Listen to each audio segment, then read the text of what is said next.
예, 존경하는 국민 여러분, 우원식 국회의장과 동료 의원 여러분, 김민석 국무총리와 국무위원 여러분, 경북 김천시 출신 국민의힘 원내대표 송은석입니다. 이재명 정부가 출범한 지 100일이 되어갑니다. 지난 100일은 한마디로 혼용무도, 어리석은 군주가 세상을 어지럽게 만든 시간이었습니다. 정치는 협치를 파괴하는 거대 여당의 폭주 속에 정치 특검을 앞세운 야당 탄압, 정치 보복만 있을 뿐입니다. 투자를 가로막고 일자리를 빼앗는 온갖 반기업, 반시장 정책으로 경제도 무너지고 민생도 무너지고 있습니다. 허상에 사로잡힌 굴욕적인 저자세 대북 정책으로 안보는 해체되고 있습니다. 내각 인사는 갑질과 표절, 투기와 막말에 참사였고, 파렴치범들의 광복절 사면은 국민 통합에 대한 배신이자 권력의 타락이었습니다. 영유아 퇴행의 국정운영 100일을 목도하면서 쌓여가는 국민의 한탄과 원성을 들으면서 오만하고 위험한 정치 세력에게 국가 권력을 내준 우리 국민의힘의 과오가 더욱 한탄스럽습니다. 하지만 좌절하며 주저앉아 있지 않겠습니다.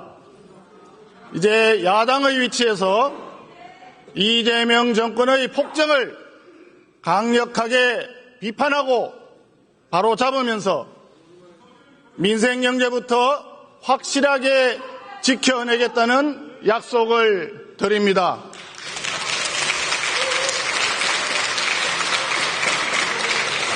존경하는 국민 여러분, 우리 국민이 국회에 가장 바라는 것이 무엇이겠습니까? 어려운 민생을 돌보면서 보다 나은 내일을 준비하는 것일 겁니다. 배려와 존중, 대화와 타협, 바로 상생의 정치를 하라는 것입니다. 그런데 작금의 우리 국회 모습이 어떻습니까? 다수 의석을 앞세운 집권 여당의 일방적인 폭주와 의회 독재의 횡포만이 가득합니다. 총 25차례 열린 인사청문회, 자료 제출도 없고 증인, 참고인 신청도 거부하면서 청문회를 요식행위로 무력화시켰습니다.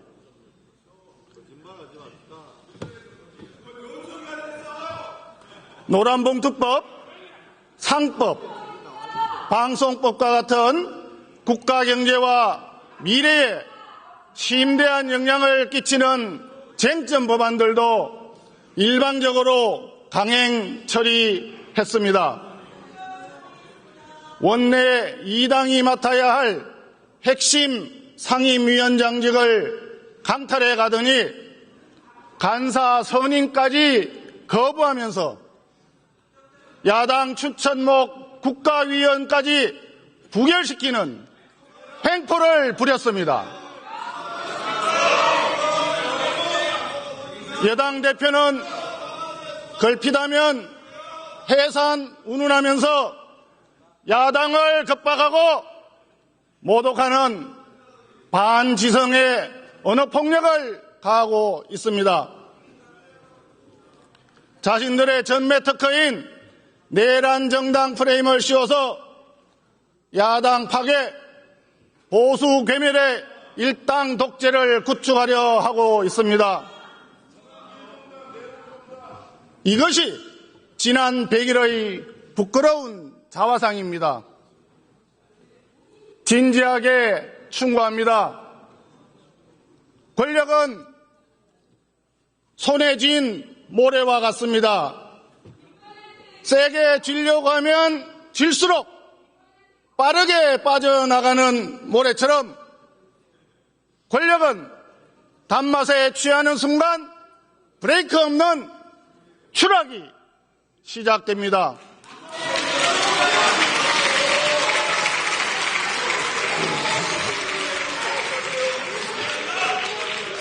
고맙습니다. 정권이 출범한 지 겨우 100일인데 왜 스스로 파멸의 절벽을 향해 가속 페달을 밟습니까?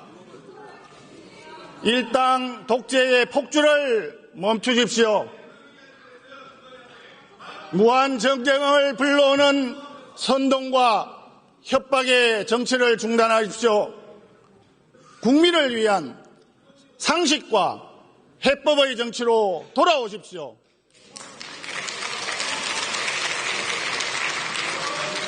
그것만이 나라가 살고 정권도 사는 길입니다. 존경하는 국민 여러분, 더불어민주당이 만들어 일방 통과시킨 3대 정치 특검은 이미 정치 보복의 도구로 전락했고 야당 탄압은 끝이 없습니다. 더불어민주당은 당내에 특검 대응 특위를 구성하고 아예 내놓고 특검 수사를 지휘하고 있습니다.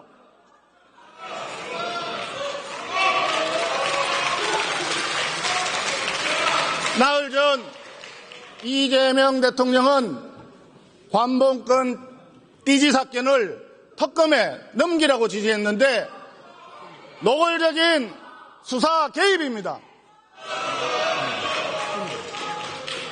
특검은 무차별적인 과잉 수사로 이에 화답하고 있습니다. 뚜렷한 증거도 없이 특검은 국민의힘 의원들의 의원회관, 지역구 사무실, 자택까지 닥치는 대로 압수수색을 계속하고 있습니다. 우리 당이 전당대회를 치르는 동안에 중앙당사에 들이닥쳐서 계좌번호까지 포함한 500만 당원 명부를 압수하려고 했습니다. 국회 본청에 있는 야당 원내대표실까지 밀고 들어오는가 하면 당 사무처 직원들의 핸드폰, 노트북, 차량, 여행 가방까지 대거 압수수색을 했습니다. 우리 당 일부 의원님들을 피의자로 소환장까지 발송했습니다. 독재국가에서나 벌어지는 정치폭력입니다. 정당 민주주의에 대한 말살책동입니다.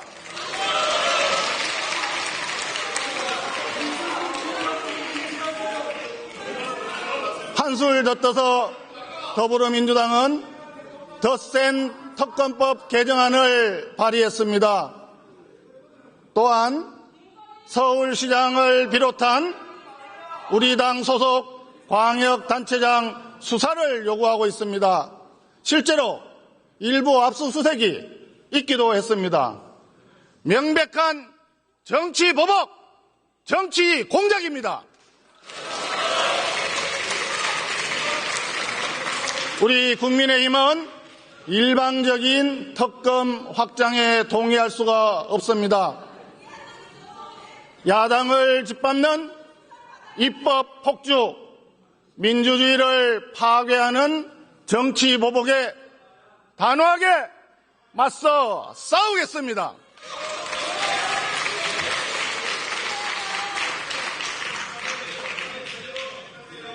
그런데 특검으로도 부족해서인지 특별 재판부를 설치하겠다고 합니다.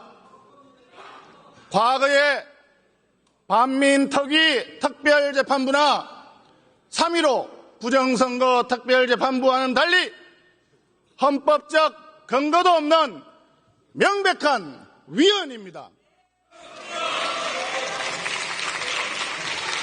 대법원도 이런 이유로 분명하게 반대 입장을 밝혔습니다. 결국은 수사도 재판도 판결도 다 자기들이 마음대로 하겠다는 것인데 인민재판과 무엇이 다릅니까?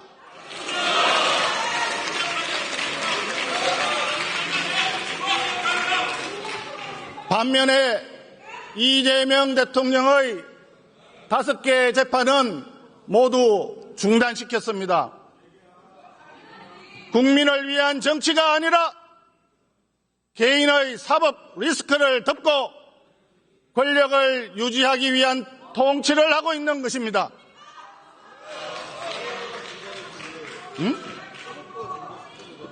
여러분이 입만 열면 외치는 민주주의가 이런 모습은 아닙니다.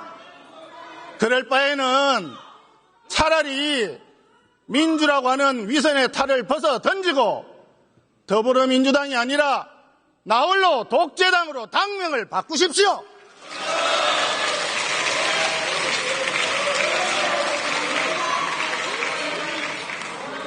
국민의힘은 모든 수단을 동원해서 법치와 민주주의를 파괴하는 만행을 저지할 것입니다. 이에 따른 국정혼란과 파국의 책임은 전적으로 이재명 정권에 있다는 점을 분명히 밝혀둡니다. 사법부의 독립을 침해하고 삼권 분립의 헌정체계를 뿌리째 흔드는 것은 곧 최민희 의원님 잘하고 계십니다. 삼권 분립의 헌정체계를 뿌리째 흔드는 것은 곧 국가를 허물어뜨리는 일입니다.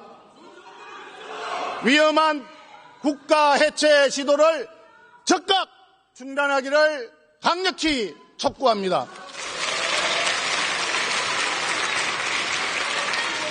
존경하는 국민 여러분, 정부 여당이 졸속으로 추진하고 있는 검찰 해체 사법은 잘못된 것입니다. 새로운 해법을 찾아야 합니다. 정부 여당은 검찰의 수사권을 전면 폐지하고 경찰이 송치한 사건에 대한 보완 수사마저도 금지하려고 합니다.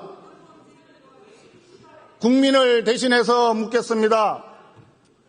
더불어민주당이 만든 공수처와 특검에게는 수사권과 기소권을 몽땅 다 주면서 왜 검찰의 수사권은 빼앗아야 하는 겁니까?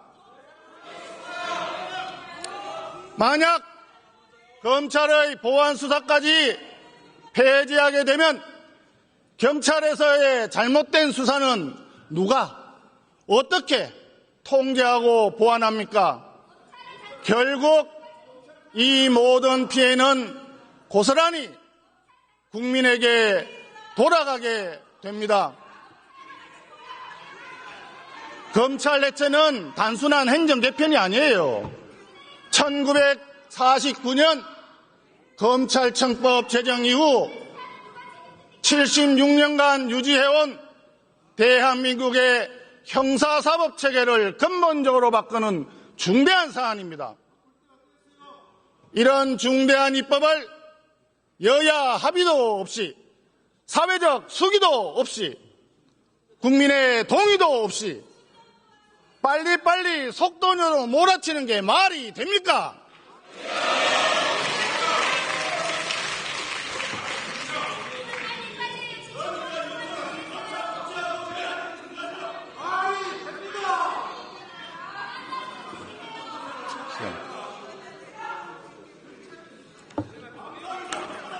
그러면 한번 돌아봅시다.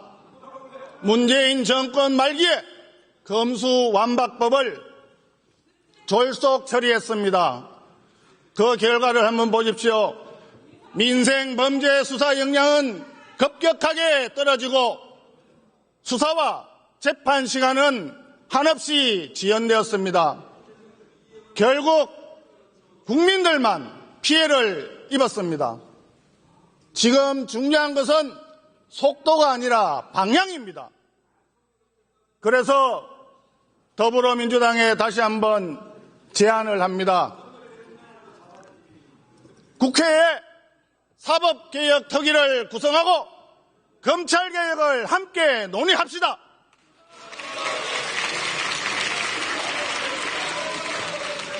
지금 본회의장에 계신 많은 의원님들이 호응해 주듯이 우리 국민의힘도 검찰개혁의 필요성에 동의합니다. 사회적 약자 보호를 최우선시하는 검찰개혁이 필요하다고 생각하고 있습니다. 이미 개혁의 방향과 중요 정책에 대한 밑그림은 마련되어 있습니다. 사개특위에서 여야가 함께 머리를 맞대고 책임있는 검찰개혁 논의를 이어갈 것을 제안합니다.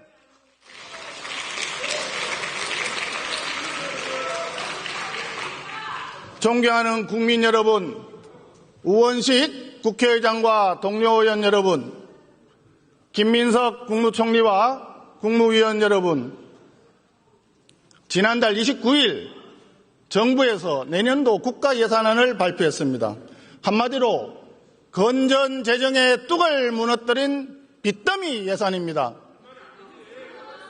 총지출 규모가 728조 원, 금년에 비해서 무려 55조 원이나 증가했습니다.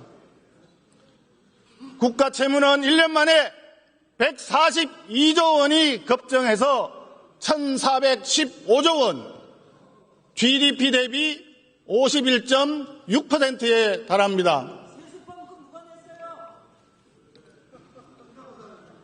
지출을 줄이셔야죠.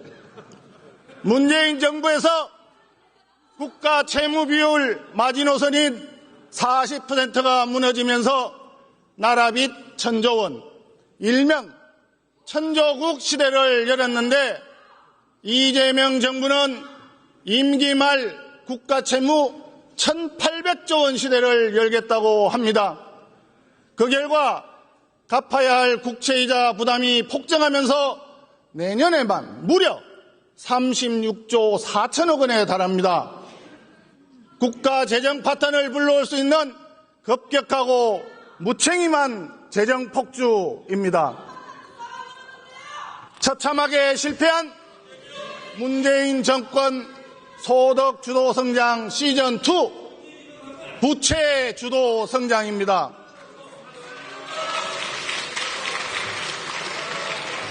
나라 빚을 갚아야 할 미래 세대를 약탈하는 재정 폐륜입니다, 여러분.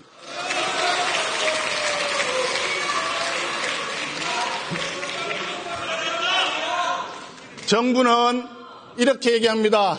빚더미 예산이 아니라 씨앗을 빌려서 농사를 짓는다고 포장을 합니다. 빌린 씨앗으로 한 끼를 때우는 데 써버리는 포퓰리즘으로 넘쳐납니다. 이 대통령의 대선 공약이었던 아동수당의 35조 8천억, 농어촌 기본소득의 11조 5천억, 지역사랑 상품권의 24조 원, 지방선거를 대비하는 현금성 예산이 대거 포함되어 있습니다.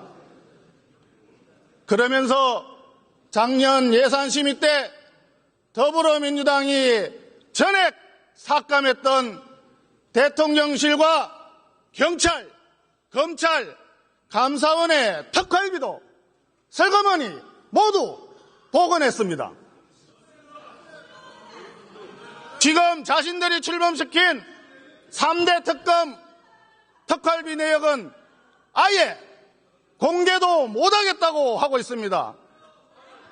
안면, 몰수, 모렴치, 이중잣대 부끄럽지 않습니까?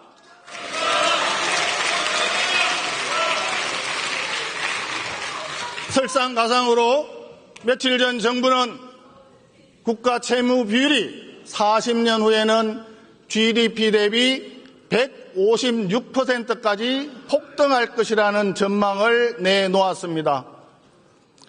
국가 재정에 지옥문이 열리고 있는 것입니다. 우리 국민의힘은 대한민국을 빚더미로 올려놓는 재정 폭주를 용납할 수 없습니다. 국회 예산 심사를 통해서 불효불급한 포퓰리즘 예산을 철저히 가려내겠습니다.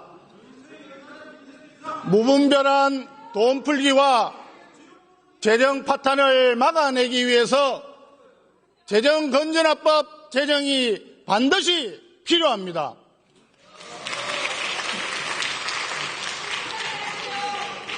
금년도 본예산 기준으로 법률에 따라 반드시 지출해야 하는 의무 지출 비중이 54.2%에 달합니다. 10년 전에 비해서 약 10%포인트나 상승한 것입니다. 이 때문에 AI, 로봇, 양자 컴퓨터와 같은 최첨단 전략기술 확보를 위한 과감한 투자에 큰 제약을 받고 있습니다. 이제는 새로운 환경 변화와 재정 수요에 맞춰서 예산을 재구조화할 때가 되었습니다. 백지에서 전면적으로 재검토해야 합니다. 따라서 모든 정부의 재정사업에 대한 예산 소요를 원점에서 재평가하는 제로베이스 예산 제도 도입을 제안합니다. 이를 위해서 국회에 여야정 재정개혁 특별위원회를 구성합시다. 여야 의원 여러분들의 적극적인 호응을 부탁드립니다. 존경하는 국민 여러분, 정부의 주장대로 국가 재정이 경제 회복의 마중물이 되려면 씨앗을 빌려서 지은 농사가 풍년이 들기 위해서 가장 중요한 것이 무엇이겠습니까? 민간의 혁신과 투자가 있어야 합니다. 경제 성장을 이끌어가는 것도 씨앗을 풍성한 곡식으로 키워내는 것도 기업입니다. 그런데 지금 정부 여당은 온갖 반기업 정책을 쏟아내고 있습니다. 마중물을 받아들일 지하수를 오폐수로 만들고 있는 것입니다. 씨앗이 자라나야 할 논밭을 황무지로 만들고 있는 것입니다. 더불어민주당은 국내외 경제계의 절박한 호소를 끝내 외면하고 노란봉투법과 덧센 상법을 강행 처리했습니다. 노란봉투법은 불법쟁이에 대한 기업의 손해배상 청구를 가로막고 수천 개의 하청기업 노조가 원청기업을 상대로 직접 교섭하도록 했습니다. 해외 투자 같은 경영상의 판단까지도 쟁의 대상에 포함시켰습니다. 정부에서는 선진국에 맞춘다라고 설명을 하고 있지만 사실 왜곡입니다. 일반적으로 노조 편에 서서 산업 현장의 불법 파업을 용인하는 선진국은 하나도 없습니다.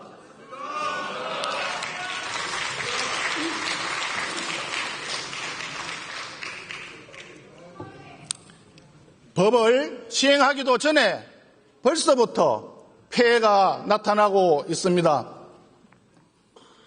민노총 산하 현대제철 협력사노조, 네이버의 7개 자회사, 또 발전소 노조가 원청기업을 상대로 집단행동을 시작했습니다.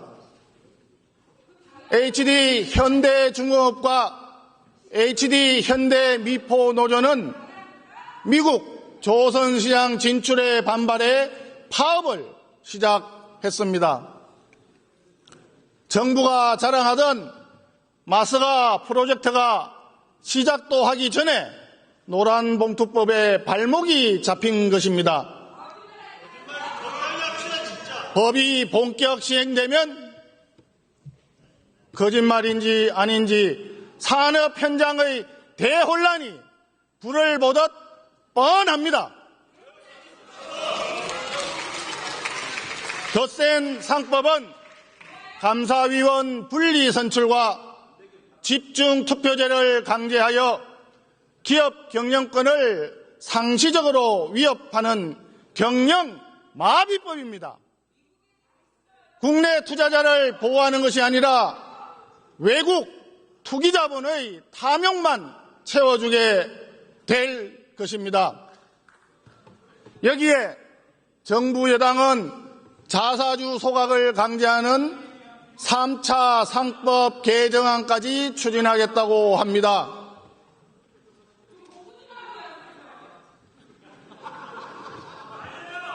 좋은 얘기예요.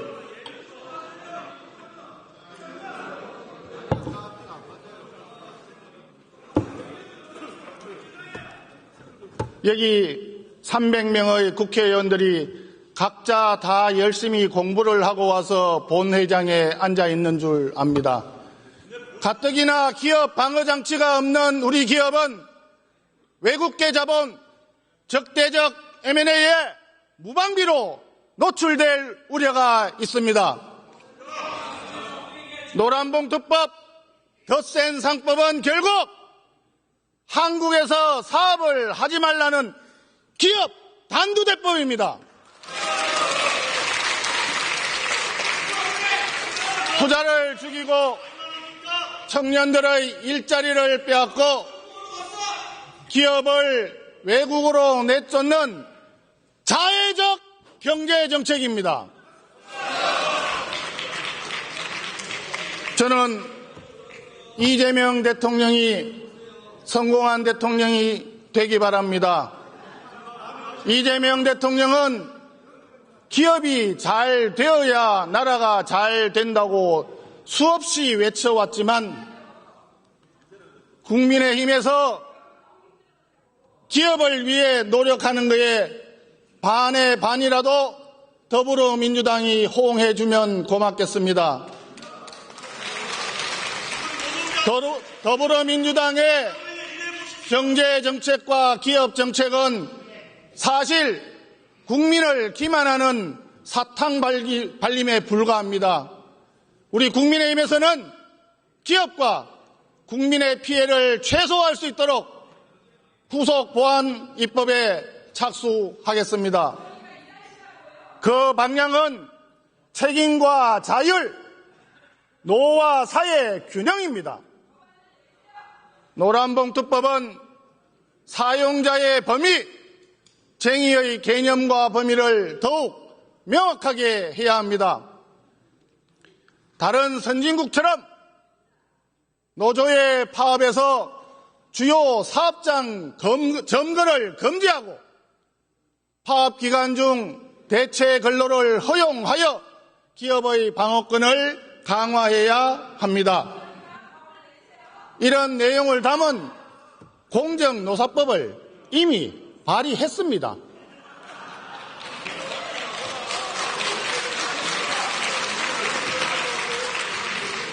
상법 개정안은 경영 판단 원칙을 명문화하고 기업 활동을 극도로 위축시키고 있는 배임제도 현실에 맞게 개선해야 합니다. 주요 선진국처럼 신주 인수 선택권, 차등 의결권을 도입하여 경영권 방어를 최소한 지원해야 합니다. 글로벌 추세에 발맞춰서 상속세와 법인세는 더욱 낮춰서 중산층과 기업의 과도한 세금 부담도 덜어주어야 합니다. 우리 당은 주식시장 활성화를 위해서 양도소득세 대주주 기준을 현행 50억 원에서 100억 원으로 완화하는 법안을 이미 발의했습니다.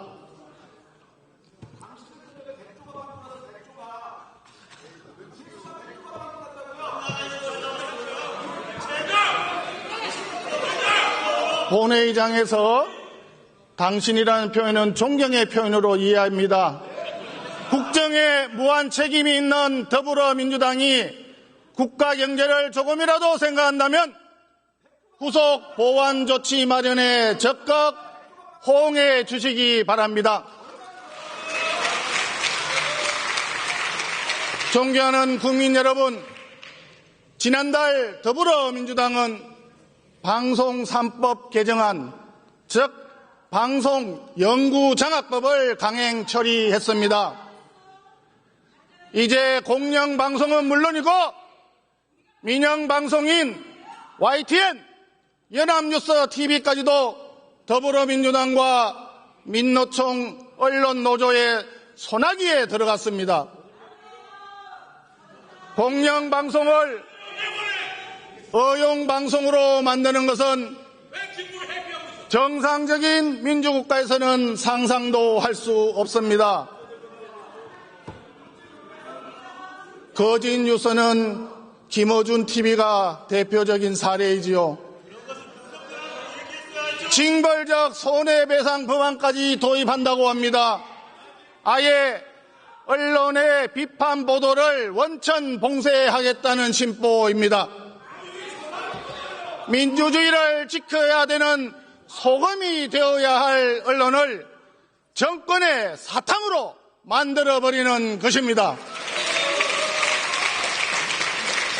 하지만 이재명 정권 명심하기 바랍니다. 견제와 비판이 무너지면 오만해진 권력도 함께 무너진다는 것이 동서고금 역사의 교훈입니다.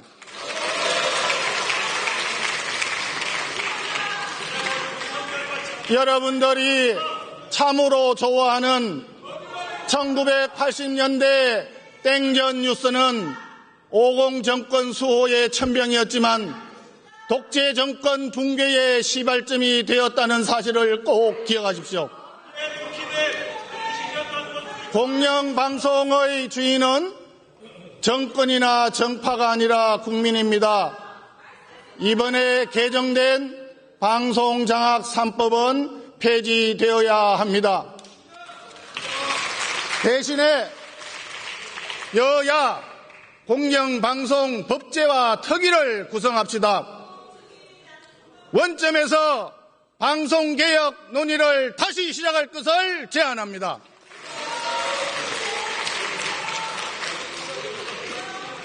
존경하는 국민 여러분, 다산 정약용 선생은 목민관이 갖춰야 할 세 가지 덕목으로 윤리, 봉공, 애민을 꼽았습니다. 자기 자신을 다스리고 공공을 위해 봉사하고 백성을 사랑하라는 뜻입니다. 그 중에서도 어뜸이 되는 덕목은 윤리입니다. 지나간 역사에서 교훈을 얻지 못한다면 얼마나 아쉽겠습니까? 이재명 정부의 인사를 살펴봅시다. 자기 자신 하나 제대로 다스리지 못한 인사들로 가득합니다. 결격 사유도 다양합니다. 갑질, 표절, 막말, 아부, 업무론자, 음주운전, 이해충돌, 부동산 투기, 차명보유, 쪼개기 매입, 과태료 세금 연쇄 체납. 마치 부적격자 백과사전을 보는 것 같지 않습니까?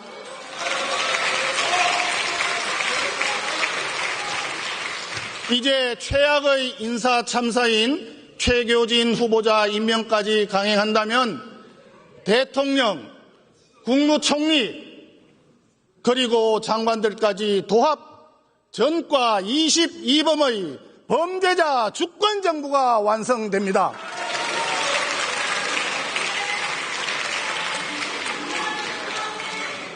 저서와 SNS를 한 번만 살펴봤어도 이진숙, 최교진 후보자, 최동석 인사혁신처장 지명은 없었을 것입니다. SNS에 나온다는 이유로 우리 당이 지명한 인권위원 후보를 부결시켰던 더불어민주당 아닙니까? 도대체 이재명 정권에서 인사검증 시스템이 완전히 무너진 것입니까? 아니면 인사검증이 아예 존재하지 않는 것입니까? 기본적인 검증조차 없다는 것이 도저히 납득이 안 됩니다.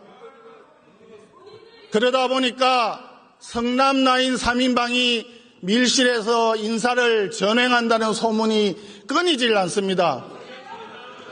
극소수 최측근 중심의 밀실 인사 당장 중단하십시오. 공적인 인사 검증 시스템 다시 바로 세울 것을 요구합니다.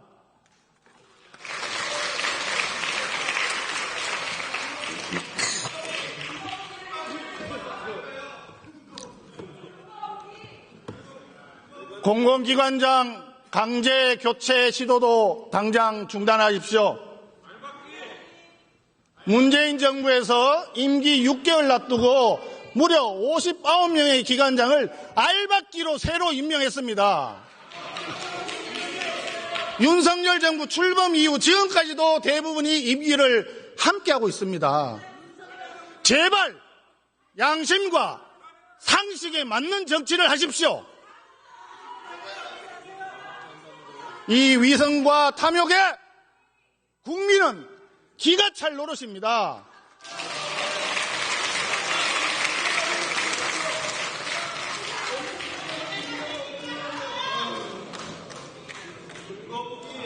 존경하는 국민 여러분, 우원식 국회의장과 국회의원 동료 여러분, 김민석 국무총리와 국무위원 여러분, 지난달 28일 열린 한미 정상회담은 얻은 것 없는 빈손 쭉정이 회담이었습니다.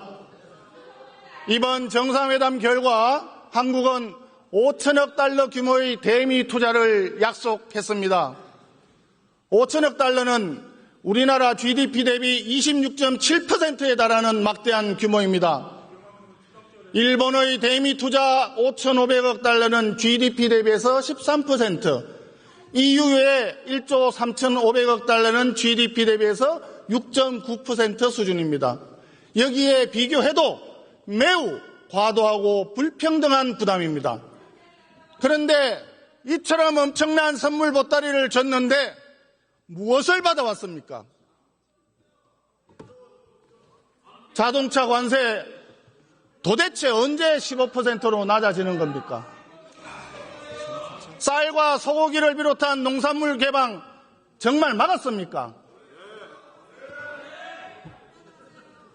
3,500억 달러 투자 패키지 조정 도대체 어떻게 되었는지 국민은 알 길이 없습니다. 주한미군 역할 재조정을 비롯한 한미동맹 현대화에 대해서 왜 아무런 발표가 없습니까?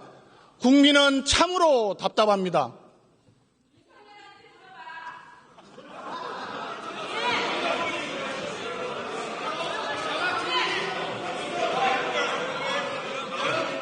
국회 본회의장에서 이런 어이없는 이야기가 나오는 것을 국민들은 참으로 답답하게 생각하실 겁니다. 며칠 전에는 미국 조지아주 한국 공장에서 일하던 우리 근로자 300여 명이 수갑과 쇠사슬에 묶여 끌려 나갔습니다. 사상 초유의 외교 참사입니다. 자화자찬하던 정상회담 결과가 고작 이것이란 말입니까?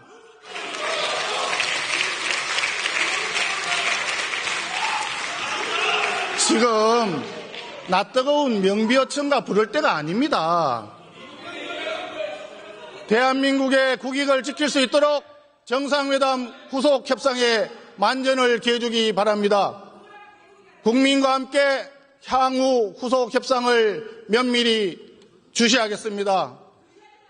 우물한 개구리가 되지 않도록 국민의힘도 국익을 최대한 지켜나가도록 정부에 적극 협조하겠습니다.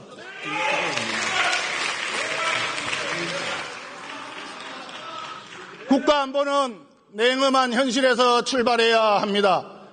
이념적 환상이나 낭만적 감정, 국내 정치에 이용하려는 욕망이 개입하는 순간 실패로 끝날 수밖에 없습니다. 과거 김대중, 노무현, 문재인 정권의 일방적인 대북 지원, 결국 핵미사일의 고도화로 돌아왔습니다.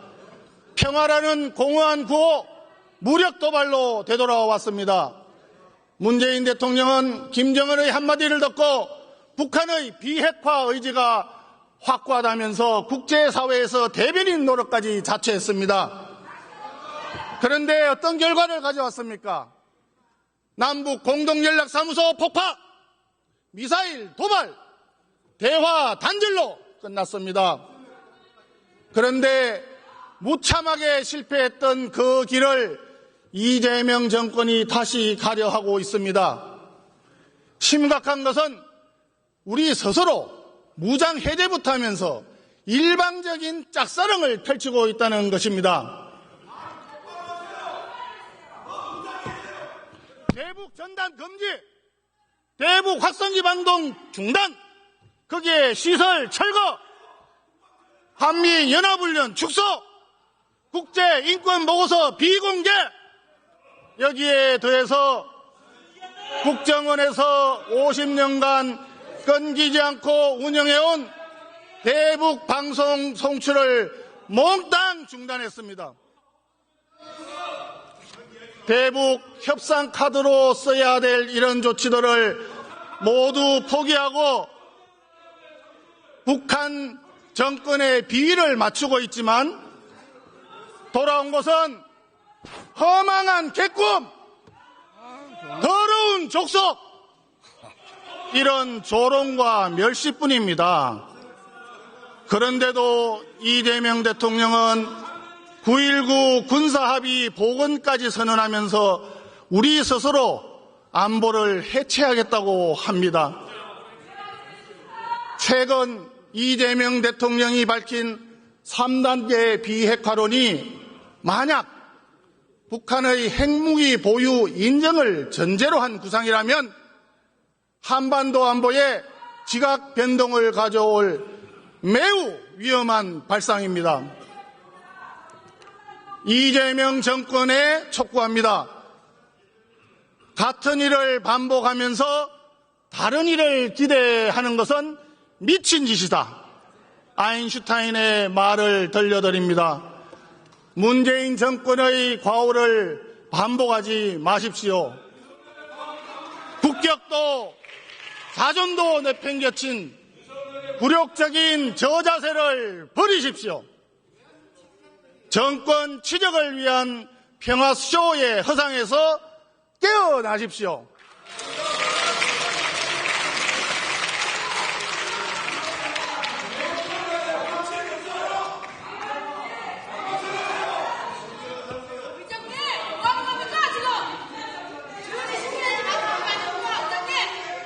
조용히 하세요. 더불어민주당의 열화와 같은 호응에 감사드리면서 한 번 더 말씀드립니다. 지금 대한민국에 필요한 것은 당당하고 실질적인 대북 억지력 강화입니다.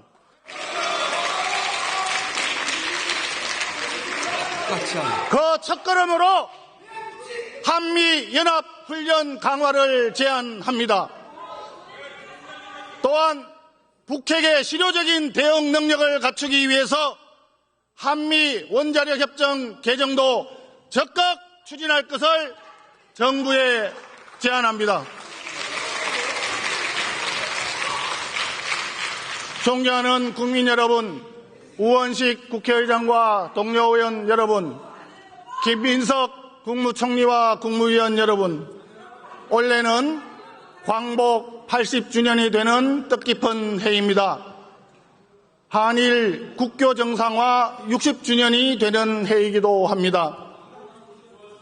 식민 지배와 전쟁의 폐허 위에서 출발한 대한민국이 지금은 선진국들과 당당하게 어깨를 나란히 하고 있습니다. 자랑스러운 대한민국 성취의 역사입니다. 인류 문화사를 새로 쓰고 있는 한류를 보십시오.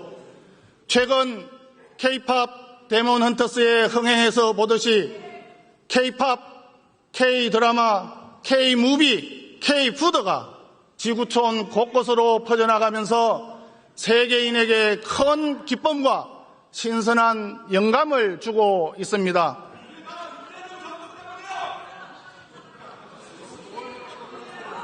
존경하는 우리 김구 선생님이 그토록 염원했던 높은 문화의 힘으로 세계의 중심에 우뚝 서고 있습니다.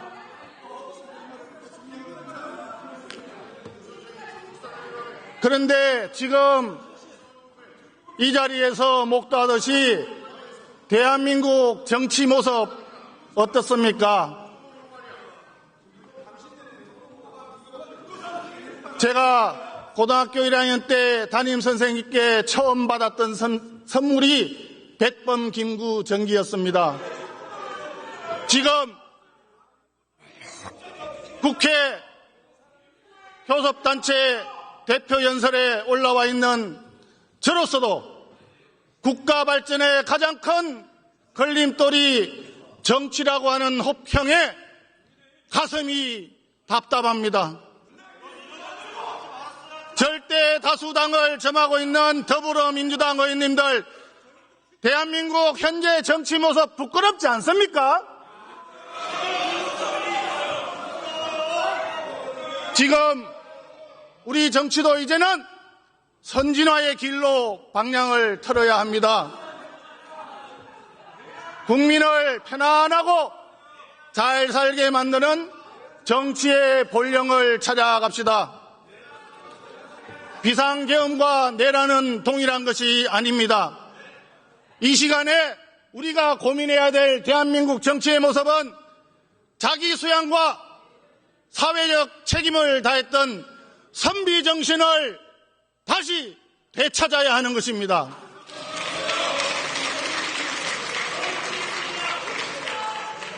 동료 의원 여러분께 호소합니다. 지금보다 좀 더 깨끗하고 좀 더 정직하고 좀 더 반듯한 정치를 만들어 봅시다.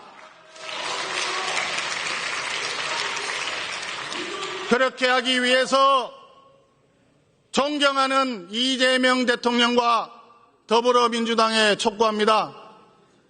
손에 들고 있는 망치를 내려놓으십시오. 말로는 협치를 외치면서 야당 파괴에 골몰하는 표리부동 양도구육의 국정운영 당장 그만두십시오.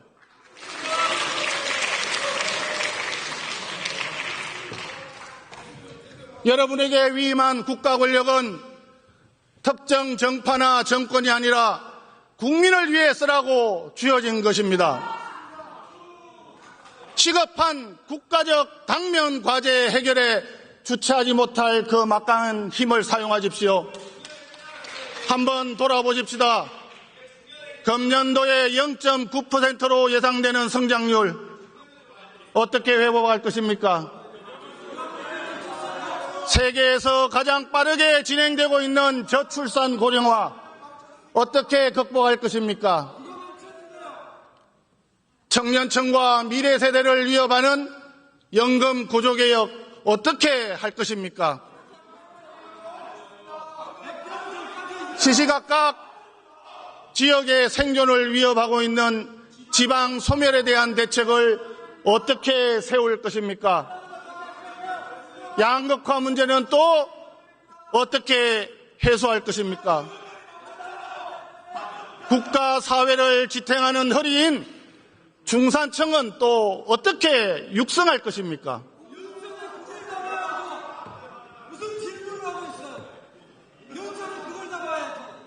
국가 발전을 위해서 반드시 해결해야 될 중차대한 과제들입니다. 하지만 어느 것 하나 쉽지 않습니다. 이 문제에 대한 답은 집권 여당과 정부에서 내놓아야 합니다. 더불어민주당이 집권 여당으로서 본연의 역할을 되찾고 국회가 정상적으로 작동해도 해결하기 어려운 벅찬 과제들입니다. 이런 문제들을 놓고 여야가 밤새 토론하고 협의하며 대책을 마련하는 것이 바로 국민이 바라는 정치 아니겠습니까?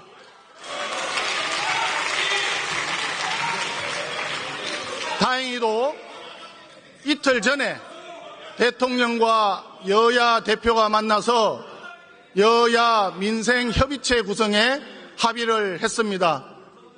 이제 남은 것은 실천입니다. 우리 국민의힘은 협치할 준비가 되어 있습니다. 정책적 대안도 가지고 있습니다. 어떤 선택을 하느냐는 집권 여당에 달려 있습니다. 절대 다수를 점하고 있는 더불어민주당은 본인들이 결정만 하고 선택을 한다면 못할 게 없습니다. 왜 이런 국가적 난제에 대해서 힘을 쓰지 않는 것입니까? 존경하는 국민 여러분, 우리 국민의힘은 소수이지만 새로운 각오로 다시 출발하겠습니다. 이재명 정권의 반민주, 반경제, 반통합의 국정 운영을 바로 잡겠습니다. 야당을 파괴하는 일당 독재의 폭거에는 단호하게 대응하겠습니다. 집권 여당보다 먼저 민생을 살피면서 유능한 정책 정당으로 거듭 나겠습니다.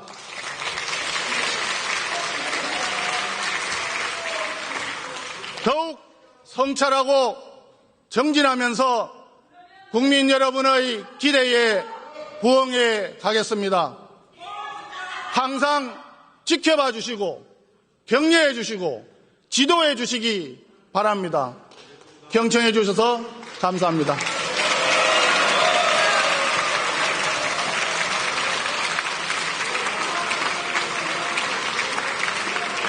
네, 송원석 의원 수고하셨습니다. 오늘 연설하는 도중에 처음부터 끝까지 많은 항의가 있었습니다. 국민의힘 의원들로부터 국회의장이 왜 조용히 시키지 않느냐 하는 항의도 여러 차례 받았는데 세상을 보는 것은 입각점이 있습니다. 여러분 국회의원들은 정면을 보니까 국회의원들만 눈에 뵈고 서로 항의하고 이런 것만 보입니다만 국회의장이 이 자리에 앉아보니까 저 앞에 있는 방청석에 있는 우리 초등학생들도 보이고 카메라를 통해서 보는 우리 국민들도 보입니다. 이런 속에서 본회의장의 모습을 어떻게 해야 하는가를 늘 생각합니다. 처음부터 끝까지 비판과 고함으로만 오늘 얼룩진 본회의장 모습을 우리 국민들이 어떻게 봤을지 반성적으로 성찰할 필요가 있다고 생각합니다. 오늘 회의는 이것으로 마치겠습니다. 사내를 선포합니다.